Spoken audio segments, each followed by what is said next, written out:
Today is the 24th of November, and finally, for the first time since this matter began, the presidency in Asarok has broken silence on NNAMDI Kanu. Yes, an official reaction has now entered the table.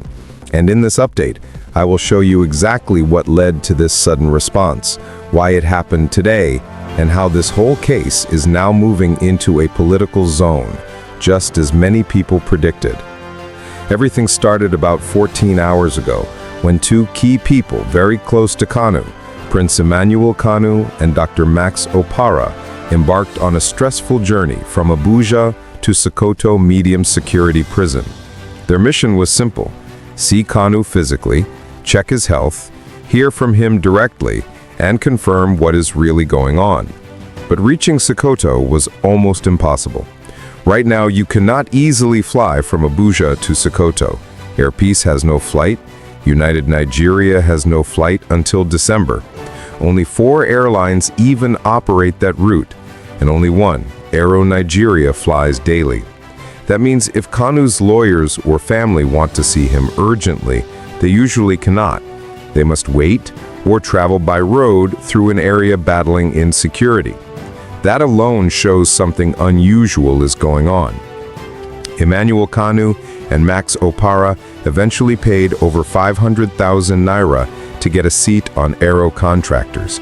After landing, they still drove 30 minutes into Sokoto, a region known for bandit attacks, before reaching the prison. Videos, photos, and satellite checks confirmed the trip was real. After meeting with them, Kanu sent a message to the public. He said his conviction has no legal basis. He said the court relied on struck-out charges. He said evidence used to jail him was never tendered. He said he was denied the right to submit his final written address.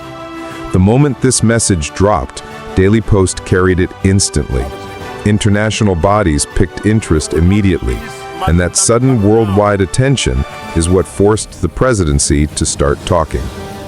Right now, the U.S. government is negotiating a new military partnership with Nigeria, but America added conditions. The first condition is the release of Sunday Jackson, the farmer sentenced to death for defending himself. The second condition involves another name that they have not revealed publicly. But if you know, you know. Everything happening now points to the same direction. Inside Nigeria, leaders from Abia State, Kanu's home state, have been very vocal. Governor Alex Atti wrote to Tinubu last week, 20 Abia lawmakers also wrote, and now Dr. Alex Ikwechegh wrote publicly, begging the president to grant a pardon and saying Nigeria needs healing. The moment Ikwechegh made that statement, the presidency fired back. They accused Peter Obi of politicizing national security for criticizing the judgment. Yet, the same presidency is now indirectly hinting toward political settlement. The truth is simple. This matter is no longer a purely legal case. When the person is locked in a faraway state, flights are restricted, access is limited, the trial has questionable procedures, and international governments are stepping in, then you already know the matter has shifted into politics. And once something enters the political zone, it is usually resolved politically. As the U.S. is talking, Canada has also stepped in. A former Canadian lawmaker openly accused a former Buhari aide, Bashir Ahmad, of supporting extremist groups. He even said the Nigerian government arrested the wrong people, while the real problem is still tweeting freely. Imagine foreign governments discussing this publicly. It shows how global the issue has become. Today, many high-level visitors entered Asarok. Security chiefs, negotiators, and even Bianca Ojukwu are expected to discuss issues relating to peace in the southeast and Kanu's situation. It is not a coincidence. Something is shifting behind the scenes.